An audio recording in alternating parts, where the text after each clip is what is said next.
I wanted to come across like an African uncle because I believe that was the edge of wisdom.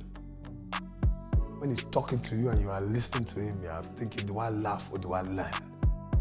How about you just laugh and learn? Do you understand? So it's like when you're busting certain jokes and I'm saying to people, you people take the make of Africans when they go and their hair. But you don't realize that and their hair is actually a way of us saving time. Is when you're mad. Is when you're confused. Is when you're angry. Is when you're about to get deported. A hair is when you're in love. A hair is when you're satisfied. A hair is when you see your ex suffering. Do you understand? So now, as I'm delivering like that, you've learned.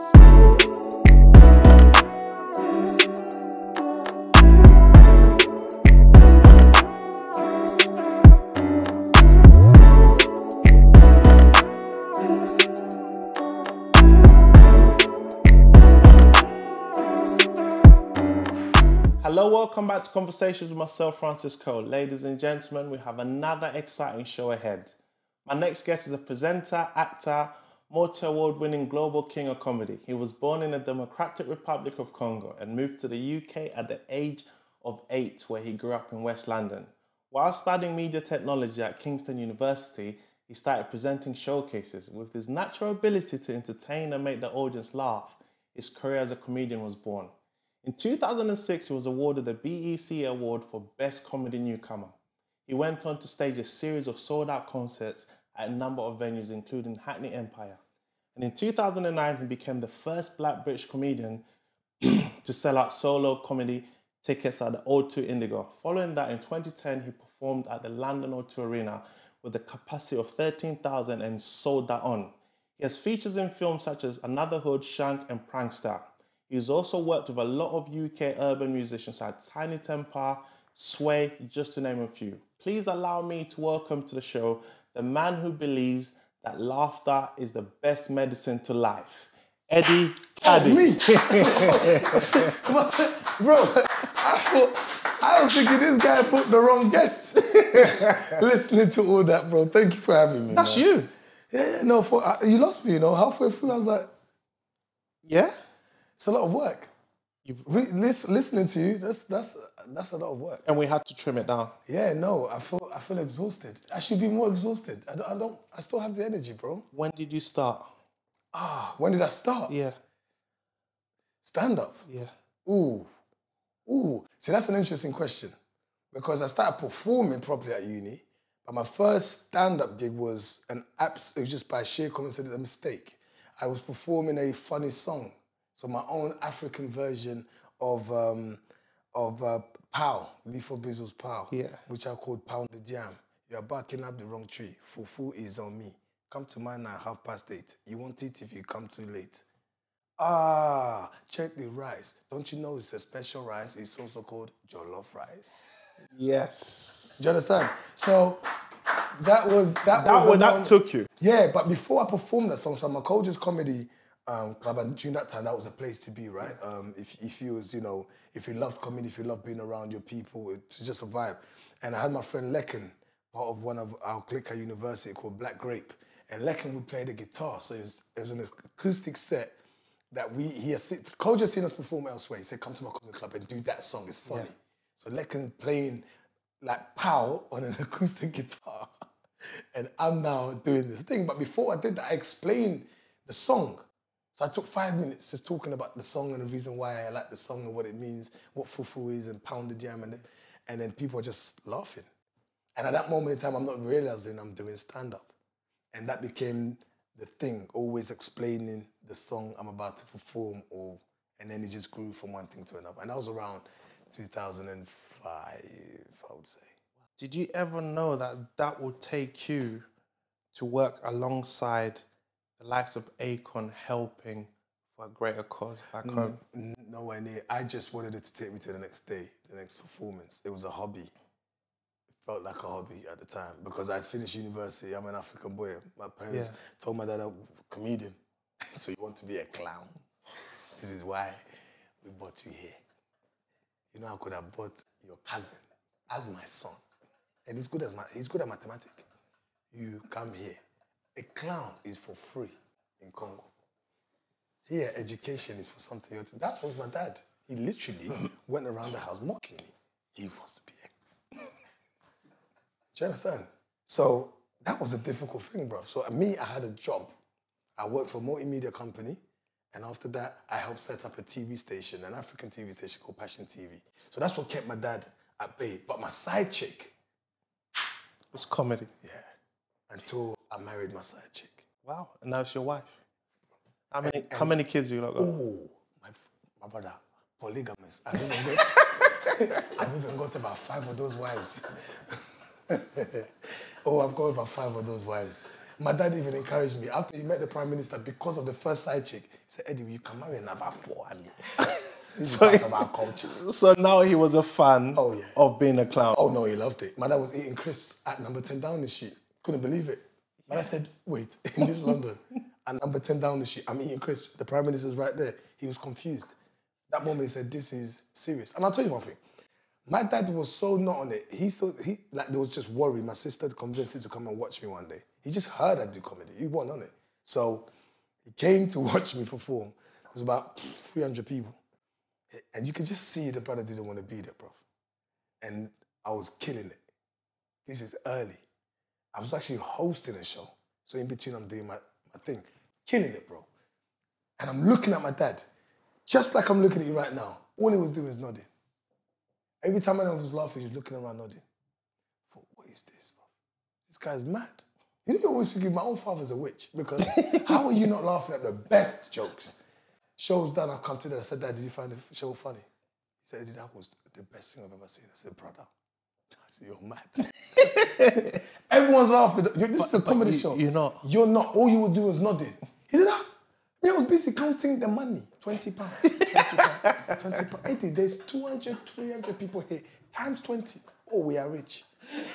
Knowing that man already received this £50 for that gig, bro. That's not my event. I didn't hire the venue. These are details you'll later find out. Ladies and gentlemen, I don't know where this interview is going to go, but you... And I'm being real. You're laughing, but this is my life story, man. So, actually, before we move on, I want to ask you this question, which I tried to ask you off camera, but we held it. Yeah.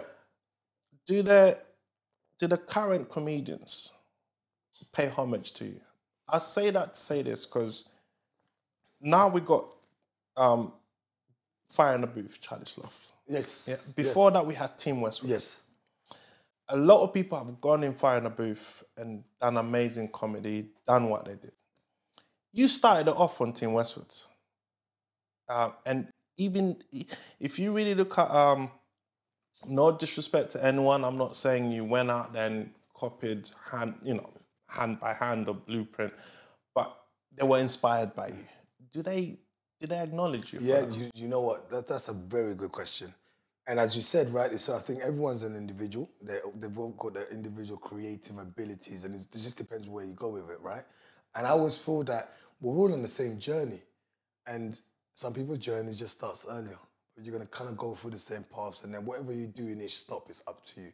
But answering your question directly, I do. And I think one person out of 1,000 is already enough for me. If one person can come up to me, and I've been blessed enough to have more than one. You know, I have really good relationship with some of the young guys. Like one of my brothers is Michael Dapper. And I have to say this publicly. Michael's a guy who will just be on FaceTime, you know, and he's doing his belly must go challenge. You know, exercise, whatever, ironing his clothes, whatever, but we're just talking. And he aggressively reminds me of who I am. And I appreciate it. That goes a long way. And sometimes I almost become a bit shy of it. Yeah, because, you know, it's like, it's nice to be reminded of your journey and where you've reached. But he tells me, he calls me the blueprint. Sometimes I'll be like, well done, you're killing it. He goes, of course I am. You're the blueprint. You would recognize that. That's Michael. And I quote him. You know, and I quote him because it's empowering. But now I've reached a stage where I was saying to my mates, bro, I'm starting to feel real old because now I'm getting mad. You know, you compliment some of these youths, they're giving you, their thanks is a bit, I feel like you're finishing my life. So I slid into the DM one of these acts that's coming up and they're killing and I'm a big fan. And it's become things like a uniform. all the responses are, oh my God, when I was in secondary school, brother, I have to scratch this my grey bald head, fam. Because I'm thinking, am I that old? But they literally like, it means a lot coming from me. Because when I was in secondary school, I looked up to you and I've had that multiple times. And I think, I don't look at it as in pay homage. I also need to be encouraged. Because sometimes we lose the energy. And I mean, the ones who have got more energy and are going through that fire at the beginning can kind of hotspot you a bit of their fire to keep going. And that's how I feel, bro.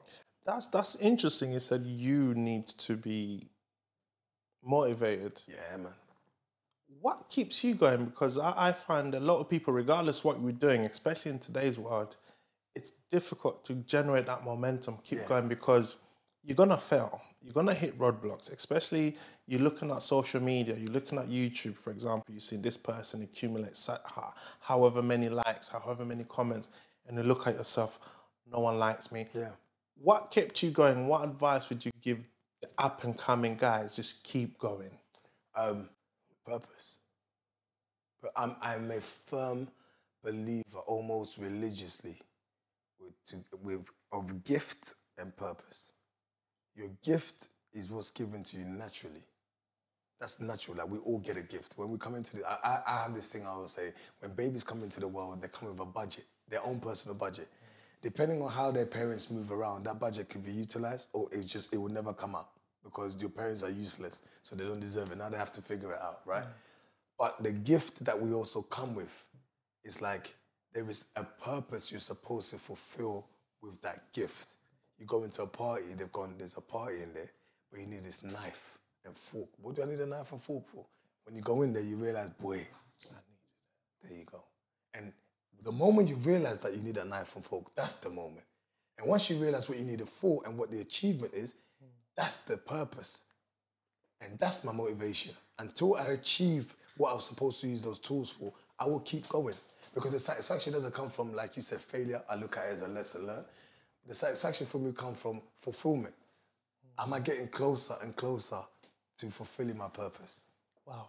So for you to say that, and I would look at you and say you are successful, you're accomplished, you've achieved more than you could have thought you would.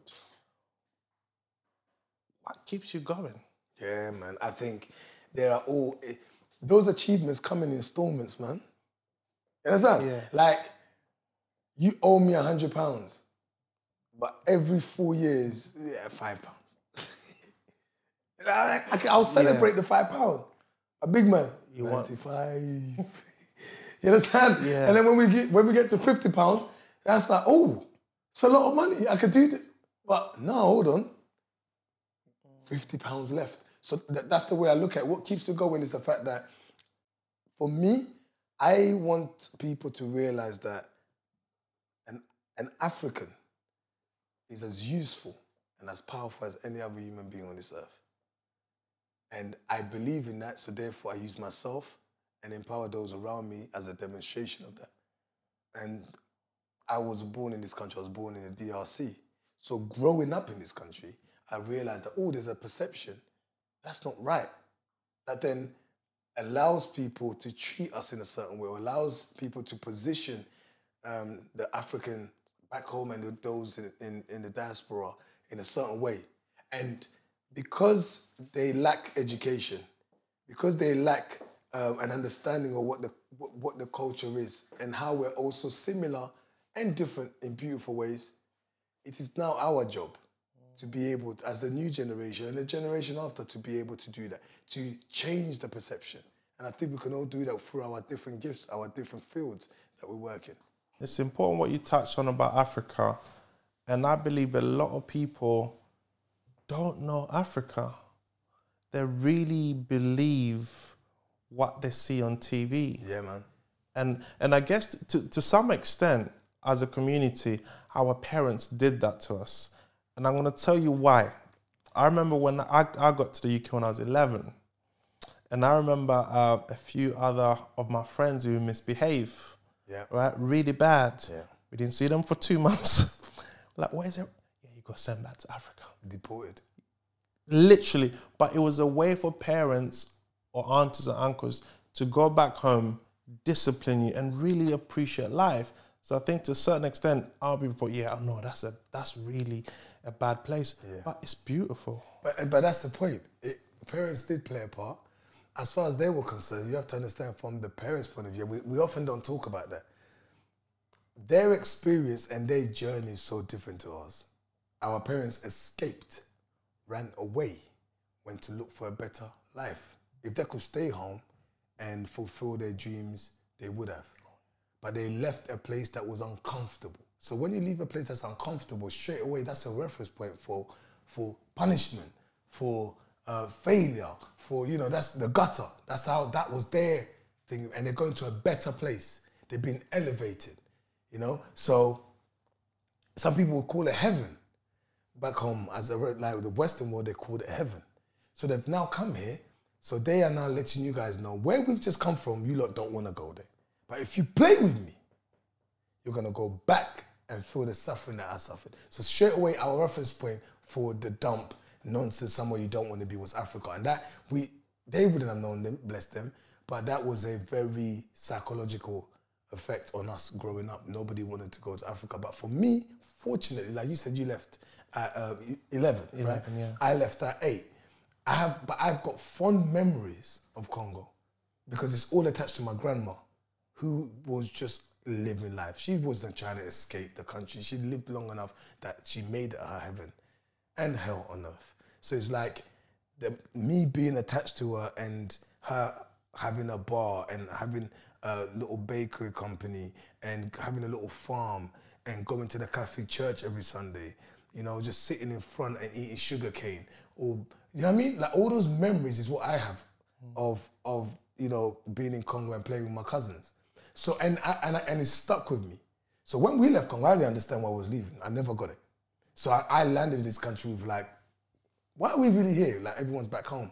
So I think that played a role in how I conducted myself growing up. I never felt I don't want to be African. Oh, something's wrong with Africa. I was really, people would call bush or fresh. And I maintained that because I thought that was special. I had something else to offer. You understand? Yeah. But that was subconscious. I'm not saying that was my intention. I believed the image that I am special because I can speak this language that you lot can't speak. Yeah.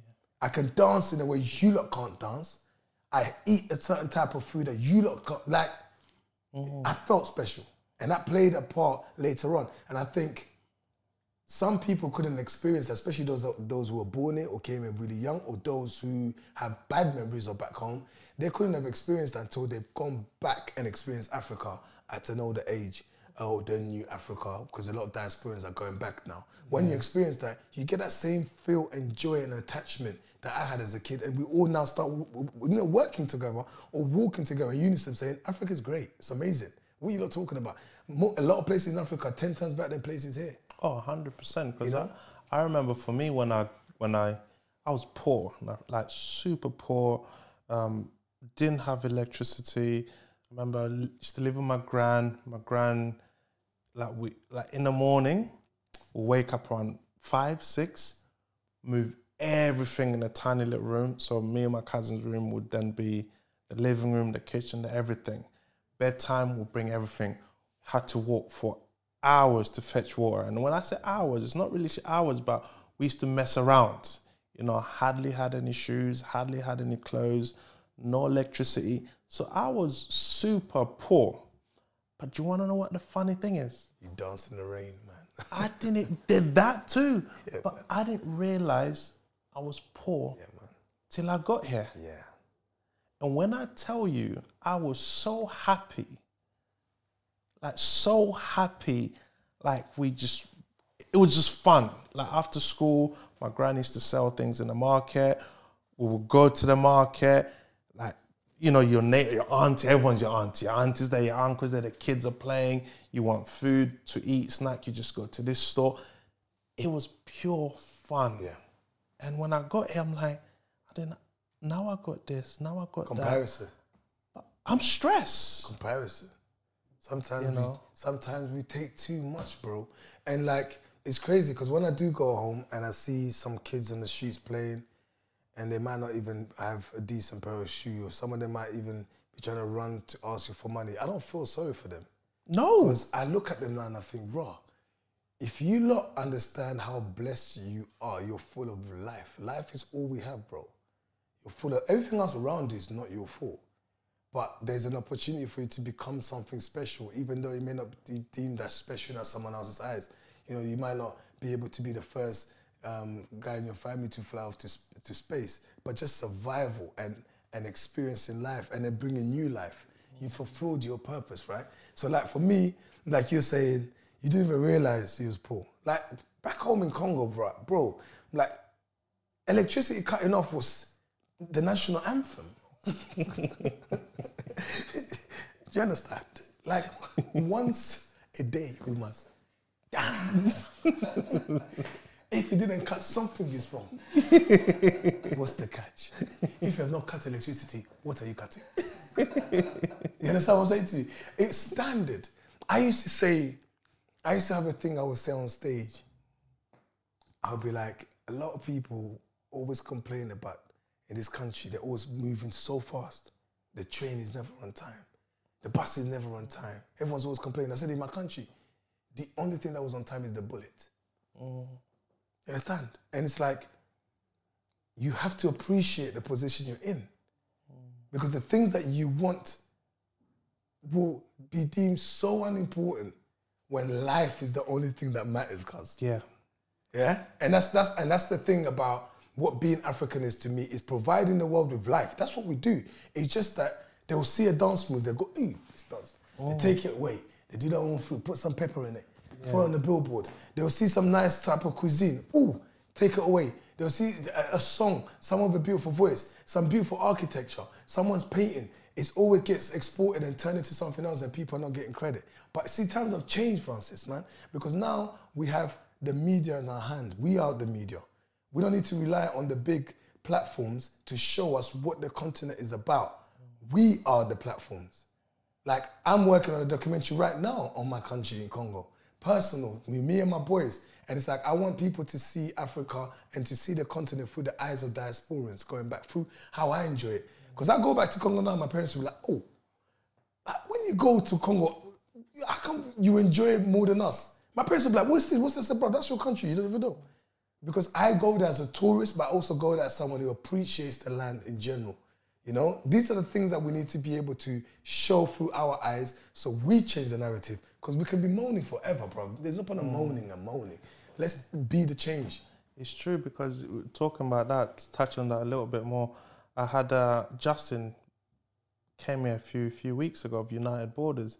He sat in the very chair you're saying. He said when he went to Ghana and he explained the troubles the youth are facing in the UK, they were like, Confusion. They doing, but why? So with your experience, I mean, you are an OG, so to speak, and you keep yourself relevant.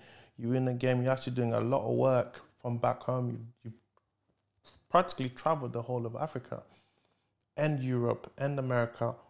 What can the youths do, or what can adults do to try and breach that gap? Right. And which you said, very important, life is all we have.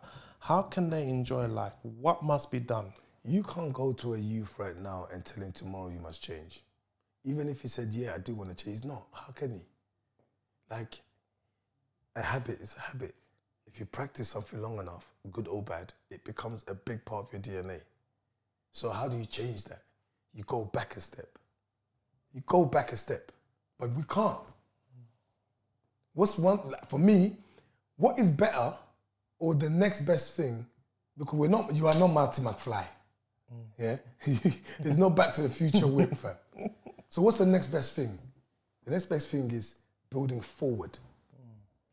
And unfortunately, I think a lot of people never think about that. Like, the children growing up now, under 10, under 5, they are the future. They're the future leaders. You got to start working on them. The ones who have reached teenage, so I'm not saying leave them alone, it's a lost cause, but as an adult, as those who are ahead of them, be the best example. Just be the best example. But the thing is, we're planning for the future. So those kids, very quickly, 5 becomes 10. 10 becomes 15. 15 becomes 25. So quick, next minute, 30 kids, family. So why don't we never think long term?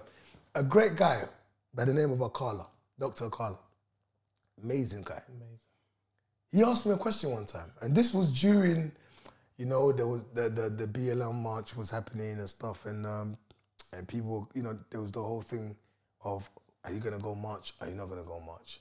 You know, and it felt like one answer was wrong, the other was right. It's like, if I don't want to march, I know what I'm doing for my people.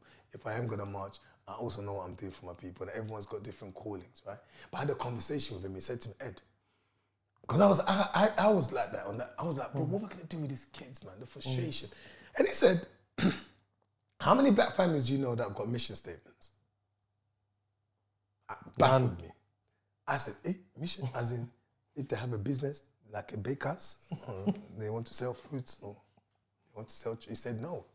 Mission statement, as in 2, 3, 4 generations, that this is what our family will stand for. No.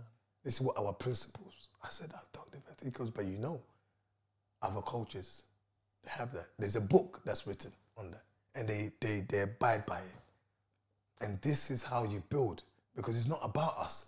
We as a people, and I don't mean to come across like some revolutionary guy, I'm just keeping it 100 from the things I've observed and I've learned, and I'm trying to apply to my life, and hoping that my siblings and my friends and my children will be able to apply, right? Is that we are so selfish as a people sometimes that we want to build a whole house. The mission is to build a house, of course. A full house, complete furniture.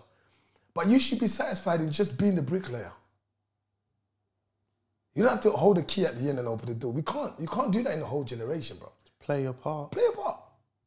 Play your part. So our part right now is to educate our kids. That's our part. Because we keep saying, what can these kids do? No, what are we doing, bro? We need to educate our kids. So by the time they get to our stage, it's a whole new mentality. That's all we can do. We can't do more than that. You know what I'm saying? And then by the time they get to an advanced version of us, they now educate the next generation.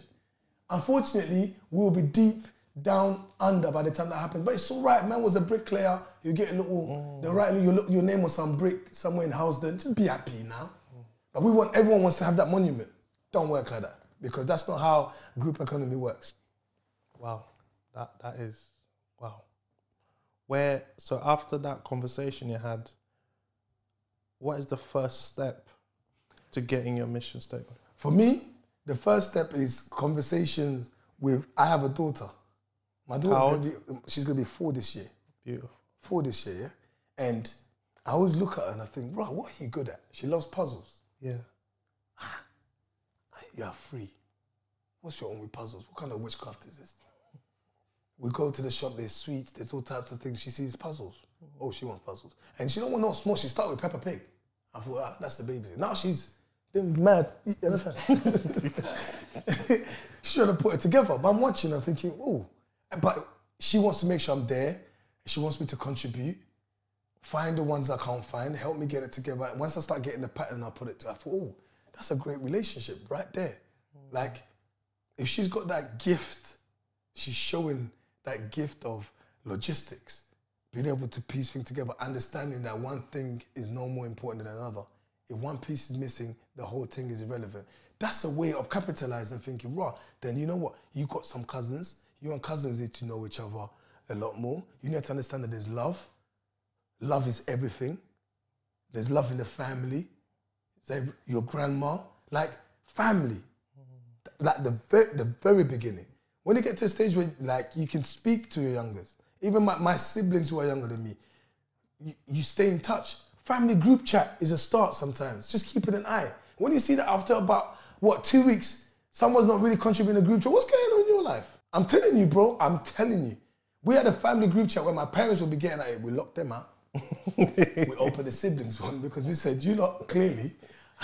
You still got some issues. You got to sort out your life. Yeah. Yeah? You lot have enjoyed life. Now let us, you know what I mean? But the point is, those are the things that makes you think every day, how? But then you expand that in your group of friends. We've still got time to practice that. I've got an amazing group of brothers. I'm telling you, man. And like none of them are in the entertainment industry. I've known some from when I was young, some I met at university, some I've met along the way, but they all do amazing things and I'm learning from them and I ask them questions and they admire what I do and we all take advantage of each other. These are the things that it's still a part of that spinal cord of mission statements. What do I want? I want my child, when she grows up, to be able to go to any African country, as many as possible, and say my name. Just say my name. Just say my name. She's okay. And that's an actual thing for me. And then when they open the door, she then justifies and goes, you've opened the door because of my dad, but guess what I do? Bang. She has to be an advanced version of me, otherwise I've failed. That is so true, because a lot of people rely on someone else's name. And once they get in, they'll ruin it. Oh yeah, I don't know Kadi about will you. become Adi. Next minute D, then I just die.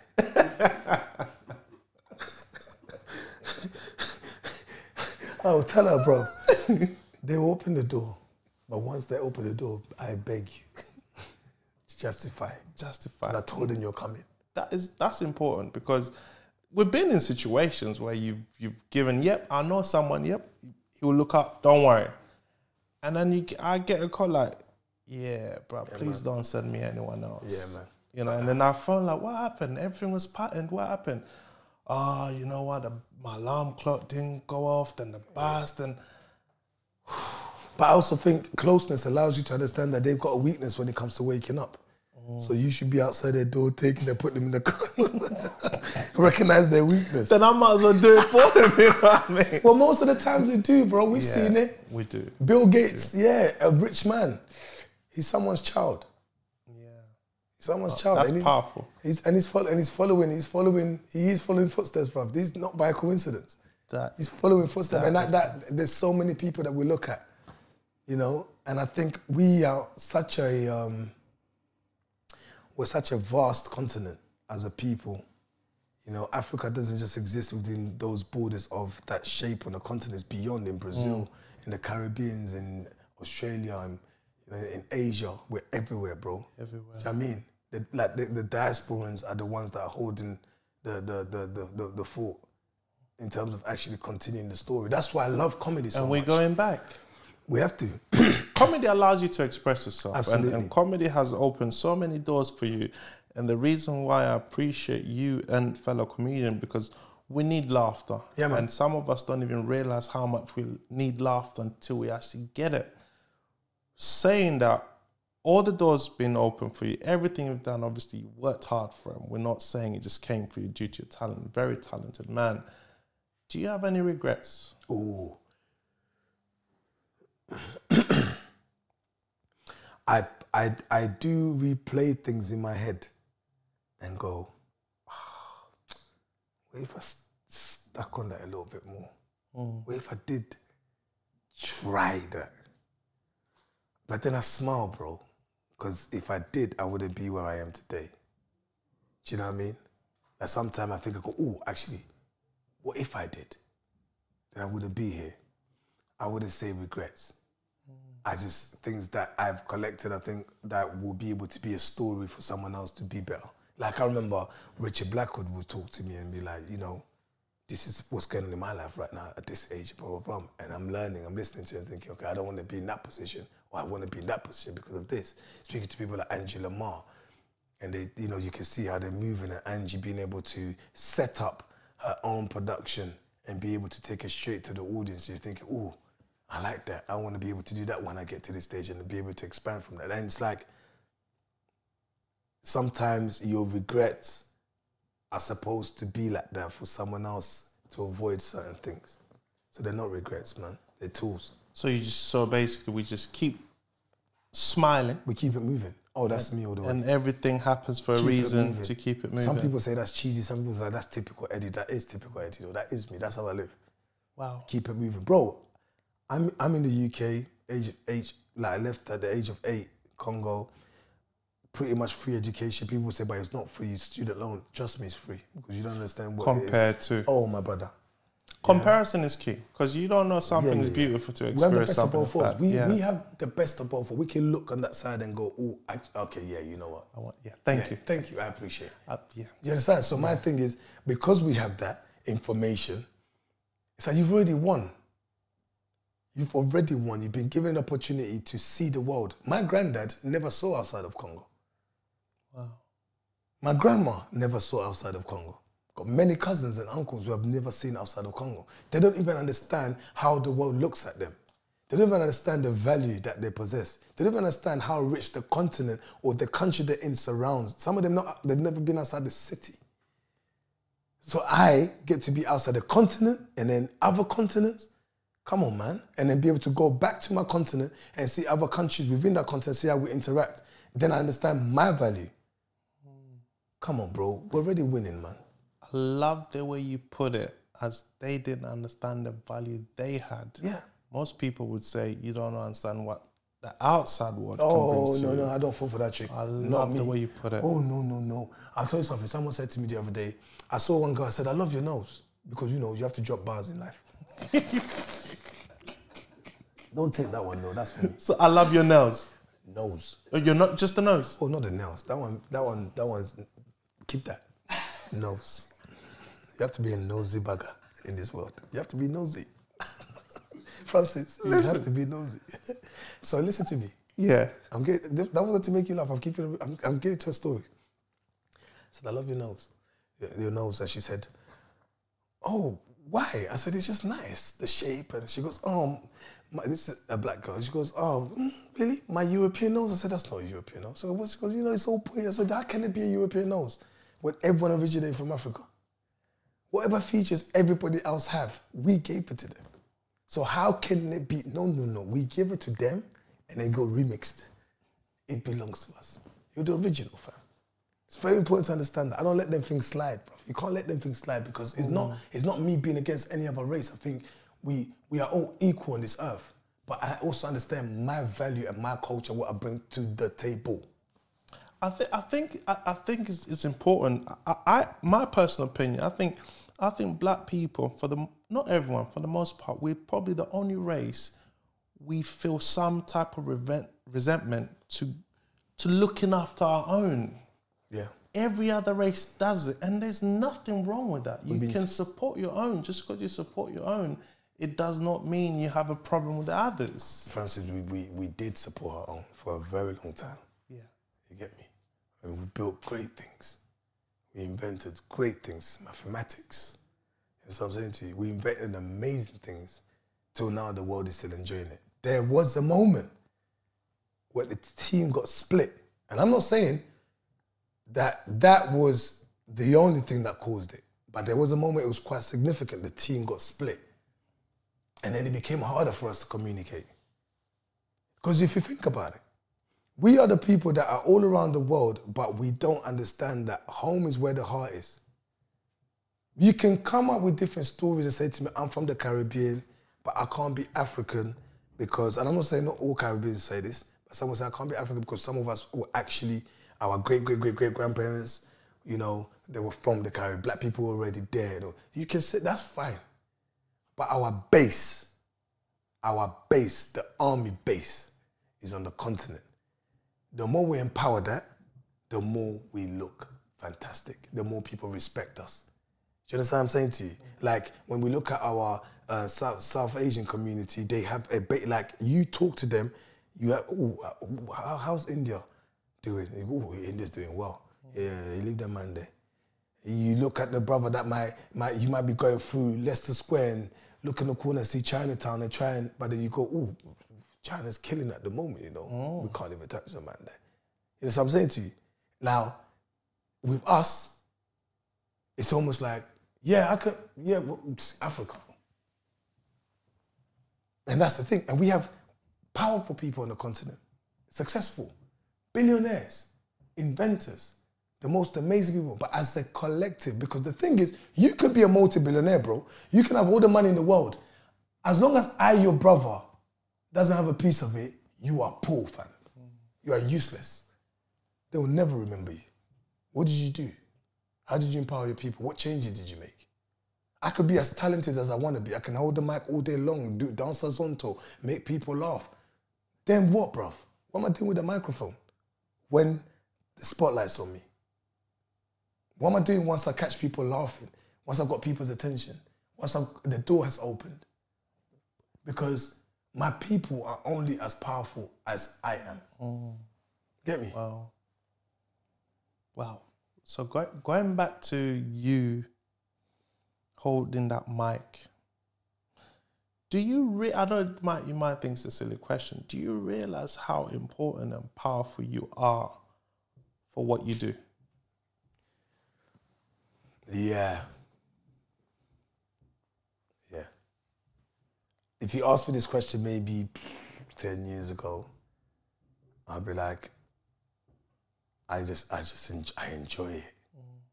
By this stage of my life, yeah, I've seen what it does. You wouldn't be talking to me otherwise. Because you're an intelligent man. You've lived your life. You have your principles, enough to sustain a family. So why are you sitting here having this conversation with me? It's already forget anything outside of this room. That's already enough. Let alone everything else that comes with it. Conversations of people that I admire, people that I want to be like, people that I watch and go, and they're sitting down and giving me time. They want to talk to me. They want to hear from me. They want to collaborate with me. Yo, my father's mentality towards entertainment, comedy, and all these creative industries, what it meant for Africans back home, because you have to understand, back home, creative industries were looked upon like, that's not academics. You just think about it, you just say you make people laugh, that don't mean nothing. But the day he was number 10 Downing Street, or he saw people coming and having a certain conversation with me, or we went to Denver University and I received an award, that's when it hit him and said, okay, this comedy thing is no joke. Yeah, man. Wow. Yeah, man. Talking about the comedy thing, let's dive into your TED Talks. Yeah, those. How did it come about first? It's mad, bro. Do you know? So because when you hear TED Talk, it has a certain reputation, certain stigma towards it. Good thing. But when Eddie does TED Talk, did they know what they were getting into, and how did it come about? It's funny. So it backs up what I've just mentioned to you.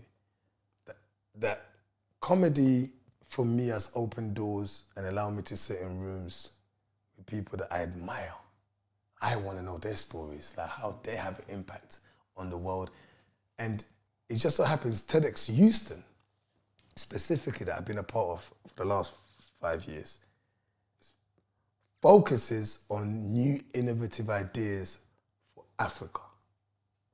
Yeah?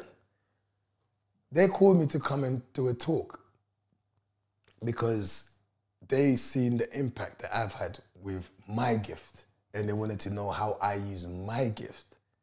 Because actually, once again, the creatives were set aside. It was about everyone else, right? And specifically the entertainers. We're just there to dance up and down. Like people always say to me, bro, come and do this gig, man. I've got a gig for you, bro. Quick 15 minutes. I said, do you know what a quick 15 minutes is of making people laugh? Do you know what it is? It's like 10 hours. Excuse me? So that people always looked at as in whatever. We can just... And next on is the comedian. You get me? So they've called me though because they've realized now we've reached a stage where these people have impact. They're saying some things and they're having that some of the biggest and influential people on the continent are comedians. You know what I'm saying? Trevor Noah, we know what he does now. Yeah, you know? Amazing guy. Basket Mouth. Patrick Salvador coming out of East Africa. Eric Omondi. Now, these are serious people. Now, I wanted to be really creative in how I delivered my TED Talk. And my TED Talk was quite simple. The concept was the average African is like a man running around the world looking for gold. Running. But actually, throughout the whole time, they're wondering, what's weighing me down? Like, I can't get... But the thing that's weighing you down is the thing that you're looking for, and it's in your back pocket. All this time, you have it. But you're running around looking for everybody else. But you've got it. You are it. It's yours from birth, by right. And it comes in different forms, right? So that was the concept. But I deliver it. I'm not some corporate that's delivering statistics every 2 weeks in front of my fellow bankers. I'm a stand-up comedian.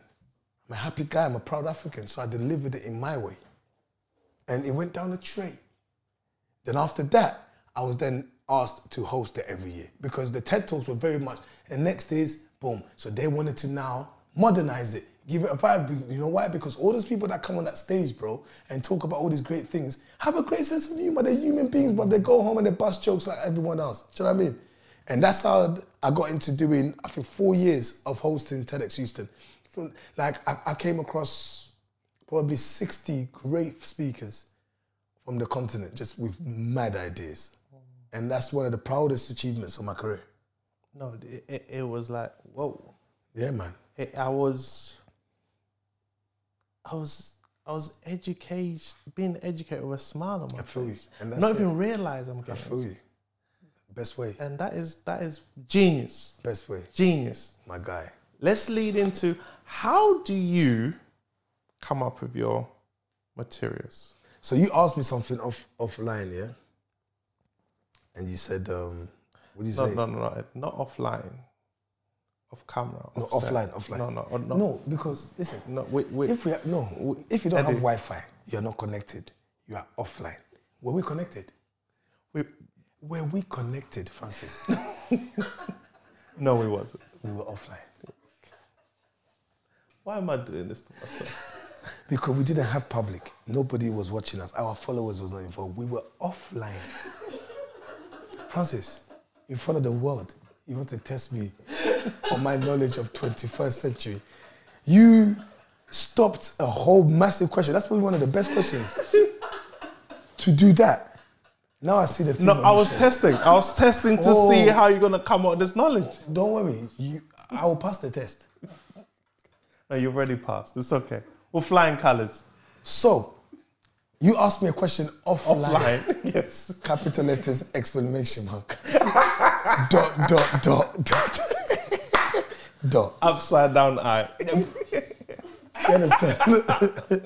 Now, here's the thing. And he said, I've probably got to a stage now where I just say things. Yeah? Bro, that's how I started. Never wrote jokes properly till 2010. Properly.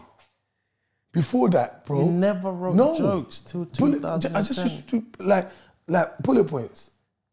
And it would just flow. So like I was saying. You went to the O2.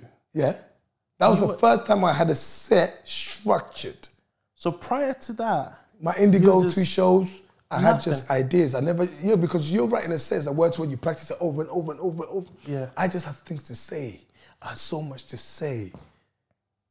And sometimes I'll just like, I want to talk about this. Then there'll be jokes that you dropped it out the blue, just spontaneous. And that worked. I'll build it.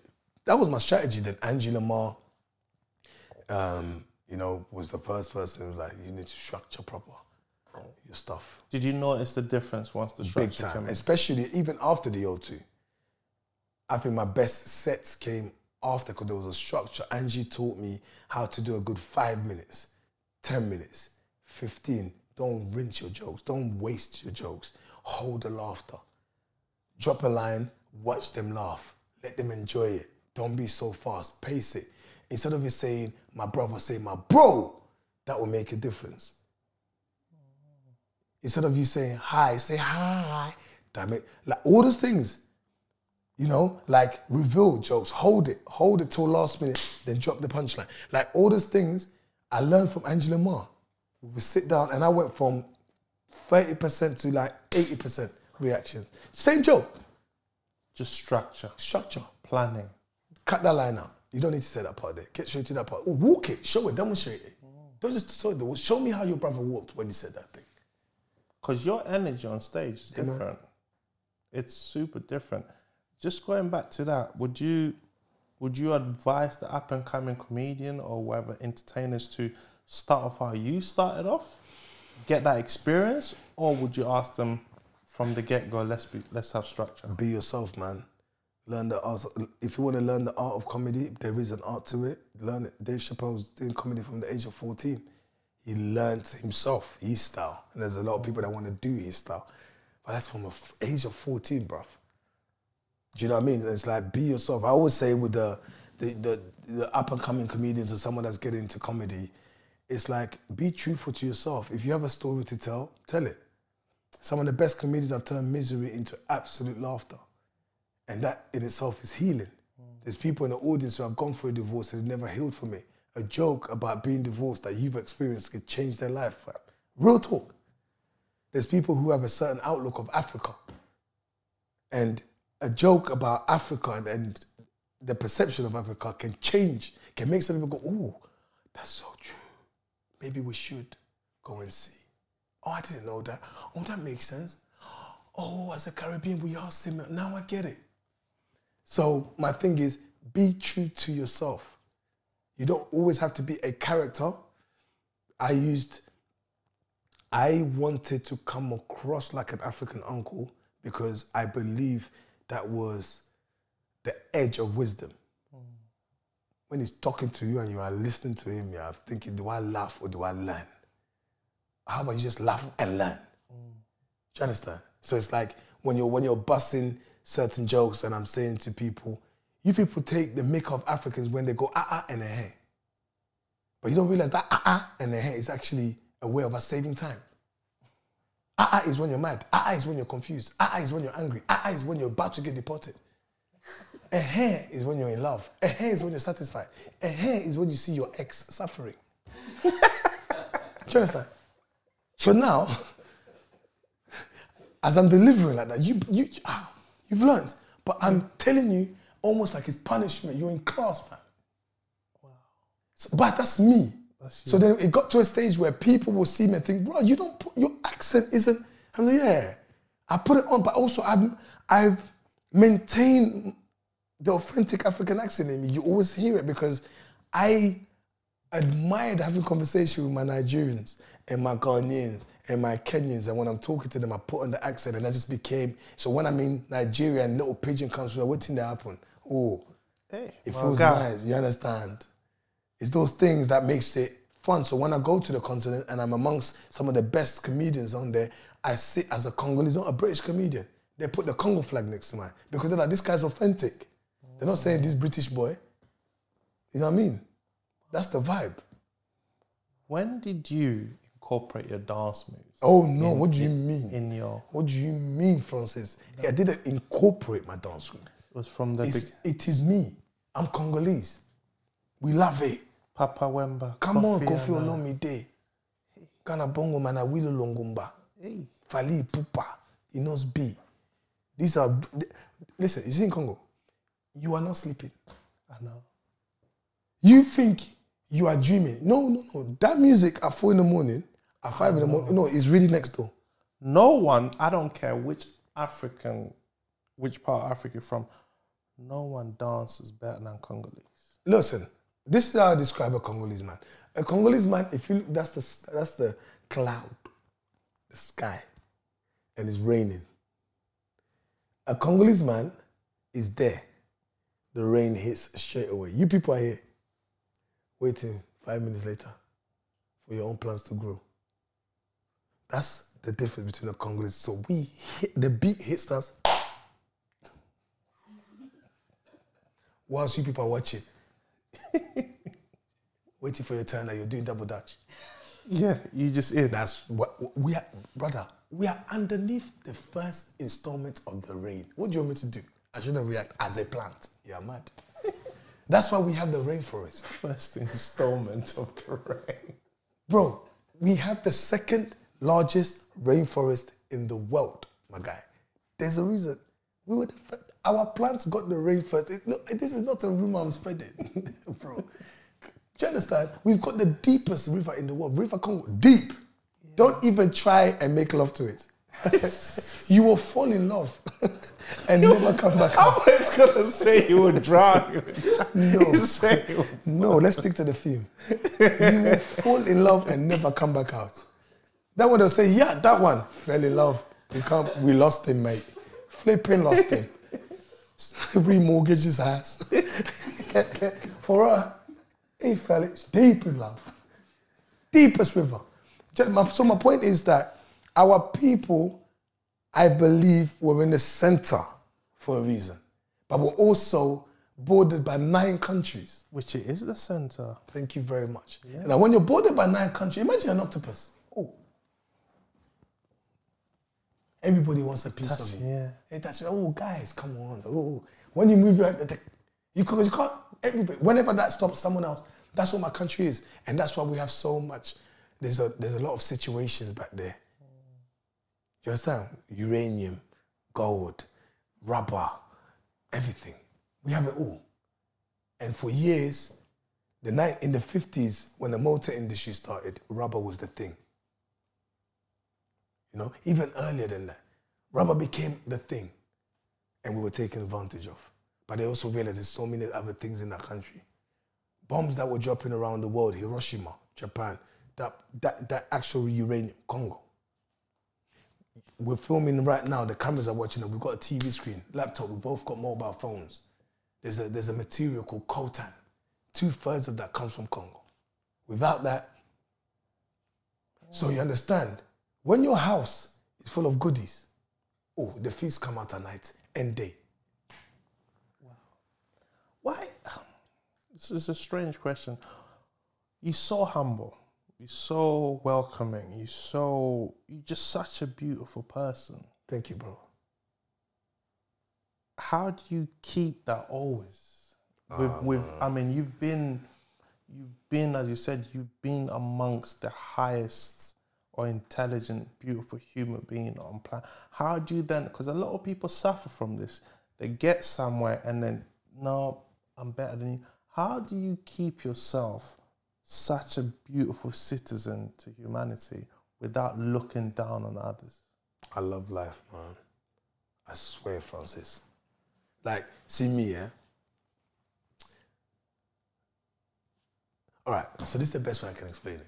You ever been to the club, you're having a great time, and the club is killing it. Best DJ, the sound is wonderful, the lighting is amazing, right? You're going to the bar of the man them, and even the bar, they put sparkling, chaka, chaka, chaka. You know, the 8 today we are spending. Yeah. Then the night ends, everyone's walking out.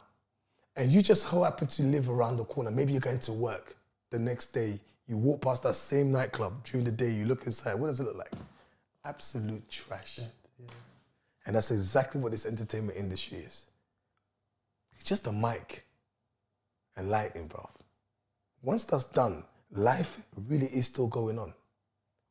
Like, bro, are you understanding me? Life really is still going on. The stories that I have are inspired by real people who exist in my life. The mic that I'm holding has been made by someone, and the sound is being controlled by someone who's feeding their family. The people in the audience have spent their hard-earned cash to watch me perform, but they're going through stuff. If they don't turn up, suddenly Eddie's not Kadi. So now, what do you want to do? I'm surrounded by people who work normal jobs in comparison to the entertainment industry, flashing lights and all that, where people look at it and they think, oh, it's a job. So my thing is, that's all it is, bro. Life is beautiful. Like, it could all end tomorrow. And I have a fear of disrespecting my time here, like, and the fear of disrespecting my family and the people around me and not being loved by my people. That's one of the things that I want. Forget the people out there, and I do appreciate all the love I get and the people that have come and have showed me love and have been in my shows and paid money. But my family and my friends, those people, I have a fear of them not surrounding me and keeping me where I'm supposed to, because that's real life. And I think just the rest is God. If you live by your purpose, God will do the rest, bro. I'm not perfect. I've messed up many times. I've pissed people off. I've let people down all day long, but I'm always conscious of the fact that these things are real and try to fix it. You know what I'm saying to you? And try to just be as happy as I can, because we watch movies, man, and we watch drama, we watch people's lives, we go online, even this day and age, Shade Barra, big man, we're seeing all these things. This is life as it's passing us by, so what role do you want to play? It's not that deep, bruv. That's me, man, that's me. Wow. As a comedian, yeah, man, give us as many steps, let's say 5 to 10 steps to become a comedian. How do you become a comedian? Francis, when you call me to come and do this interview, you didn't say to me that you want me to come and start writing books in front of you. This one's pay-per-view. This one's pay-per-view. This is PPV. I might give you 10, but then I'll give you 7. For 9 and 8. Join the subscription. I might give you free. but then I'll give you 8. Are you understanding? Because I'm not a fool. No way. All that today in one package. But what's the point of living? Bruv, bruv, Mayweather exists for real. That's true. Mayweather exists. People take so what do you take it for? Huh? August weather? Huh? December weather? Me too, I'm Mayweather. I was born in May. Oh my gosh. There's Floyd and there's Ed. Ed Mayweather. So there's your top 10. I just gave it to you. I just gave it to you. Next question. Next question. Oh, wow. Next question. Okay, ladies and gentlemen. Please send us some subscription, man. This is how I know, yeah? This is how I know a man has no intention for me to progress in life. You be speaking big English here, you know, for the past 45 minutes, dropping big words, quackity, quackity, quackity. When it came to you saying subscription, suddenly you can't say the word because you don't want to see me subscribing live. No problem. Send us your subs. This guy's wow, this guy is talking like he's coming home. Send us your subs. Send us your subs. Put on Sancho. Put on Grealish. Bro, subscription. Bro. Oh my gosh. Eddie. My brother. What advice? Sorry, let me You have now remixed the question. No, I'll take this one.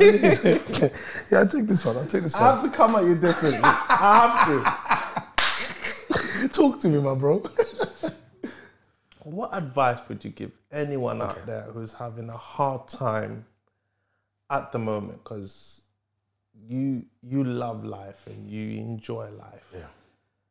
What advice would you give anyone out there who is not seeing the brighter side to life based on whatever issues they're going through? Because me and you know fully well, based on where we've come from, no matter how hard it is, you're only literally around the corner from greatness. What advice would you give? I love that, bro. Be present, bro. Yo, listen, man.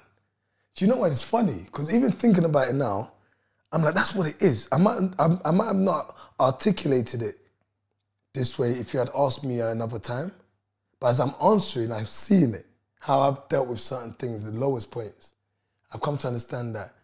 Be present. Face it. Yeah? Okay, I'm going to say it. So, a great brother, someone I admire, his name is Adam Deacon. And it's funny. As we're doing this interview today, I had a conversation with him this morning. Beautiful conversation. Big up Adam, man. And for those who know who don't know, Adam went through a lot. Great ordeal. And just listening to him talk was so empowering, bro. And I said to him, I said, Adam, if you didn't go through that and then you understood and it was very visual and you felt it, you wouldn't become the advanced version of yourself that you are now and the powerful person that you are now and the things you're about to achieve, which will be incredible. And you are now, it's like almost like God stopped you at some point in your life and repackaged you and put extra things because you realize that fuel is not just for you, it's to fuel other people along the way. You know them ones you walk up, big man, I just broke down, you know, you got spare pets. Yeah, little petrol, man.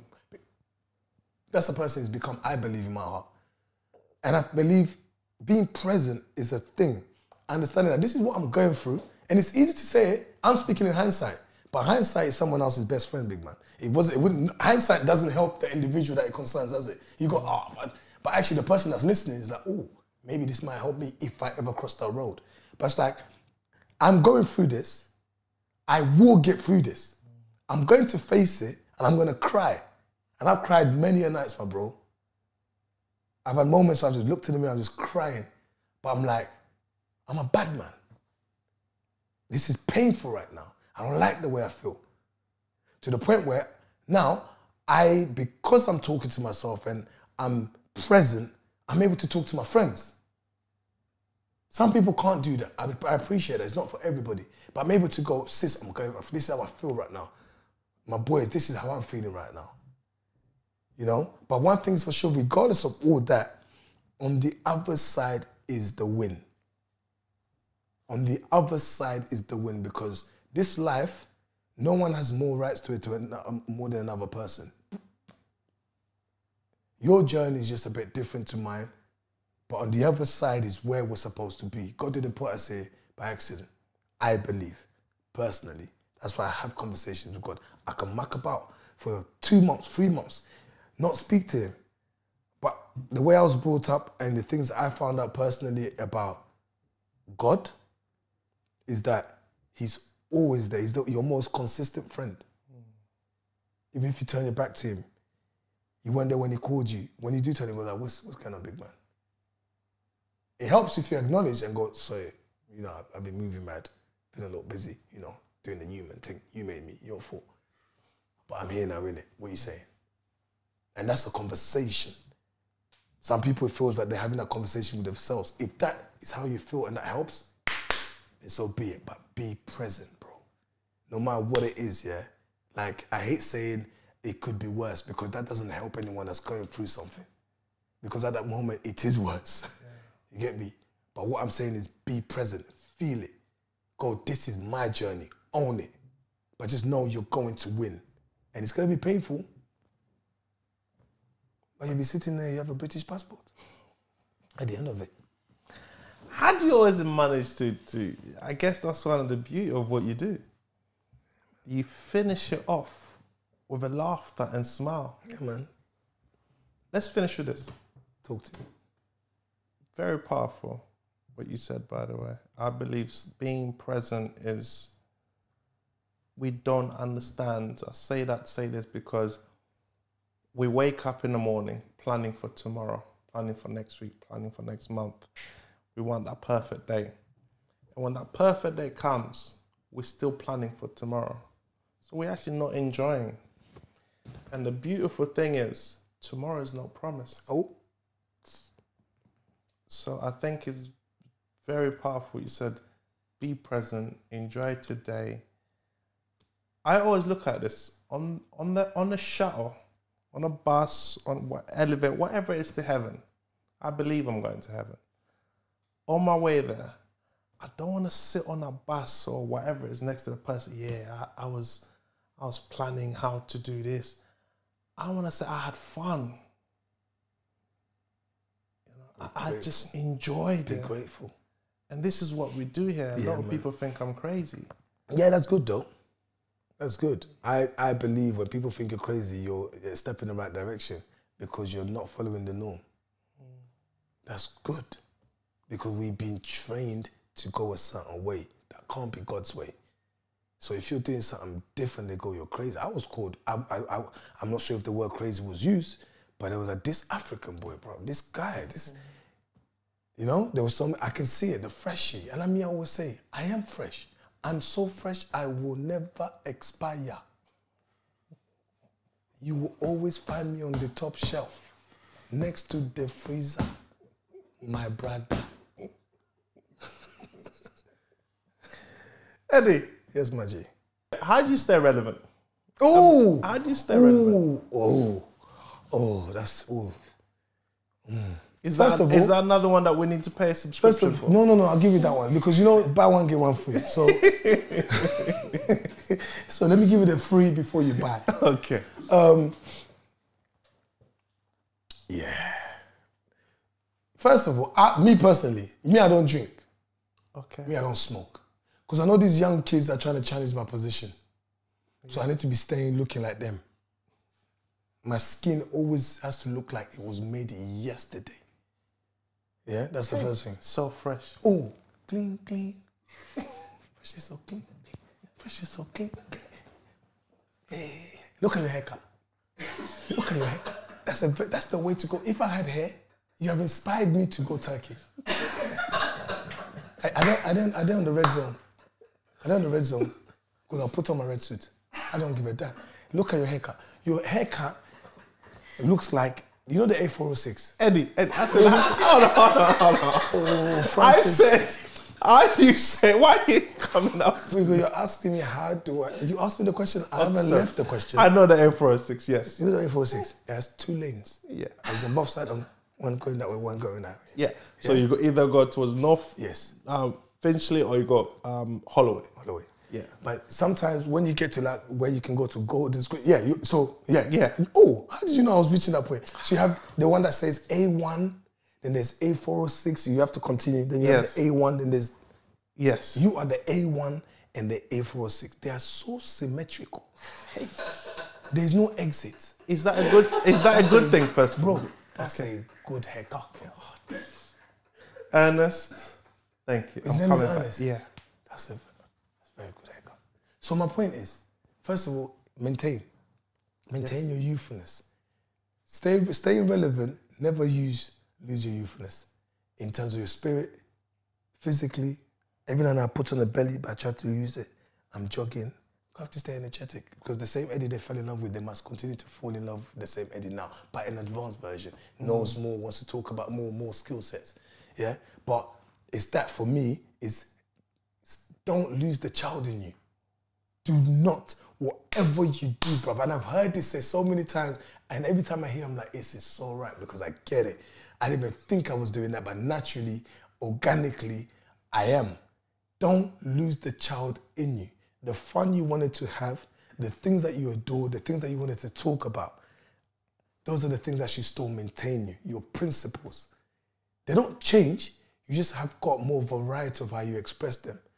You know what I mean? I love sitting there and playing with my daughter. And people are looking at me saying, you and this child, bro, you are mad. Yeah. That's the energy.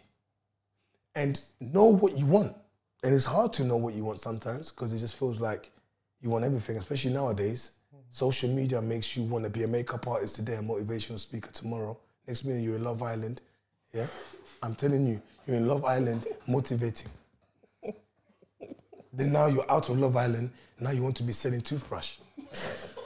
The toothbrush are not selling, now you want to be a fitness instructor. You're a fitness instructor with a belly. Now you want to say, oh, my big girls, where are you? Oh, were you looking for us when you were slim? Who are you, Francis? Who are you? Know who you are and stick to it. That's my thing. Know who you are and stick to it. Don't watch everybody else. Some people, listen to me, bro. If you're going home and you need to be home at 7 o'clock, yeah, 7 o'clock, and it's 6:30, you know you're going to get home at 7 o'clock. You're driving at a good pace. And you're driving your nice car, decent car. And the next car comes past you, bang, the next one goes, boom, and the next one goes, whoa. Big man, first of all, you're not even in the same lane. That's the fast lane. You're in the middle lane. What's your problem, fam? If that man on the slow lane even goes, pop, big man, you don't know where they're going. You're going to get home at 7 p.m. What's your problem? Why is it all of a sudden you want to get home at 6:45 because you see a man go, woo? Come on, man. Focus on your journey. Have fun. Be happy. It's not that deep, bruv. It's not that deep. Embrace everyone else that's coming up. Learn from them. Take it in. Just love life. Talk to Francis. Get me? Pay your subscription to Eddie. Oh, now you say subscription. Now you, yeah. How to be a comedian. Cheers. You know? Ladies and gentlemen, there you have it. If a man can come from the most richest part of Africa and find himself in West London, but yet still he dreams to being at home, he feels weighed down because the very thing he's looking for is in his pocket. Imagine what you can achieve with everything that we have. Find your happiness. Surround yourself with beautiful people. Don't forget to laugh because the truth about you lays within you. Stop looking externally. Until next time, ladies and gentlemen, love, peace, and happiness. Mr. Eddie. My guy. My guy.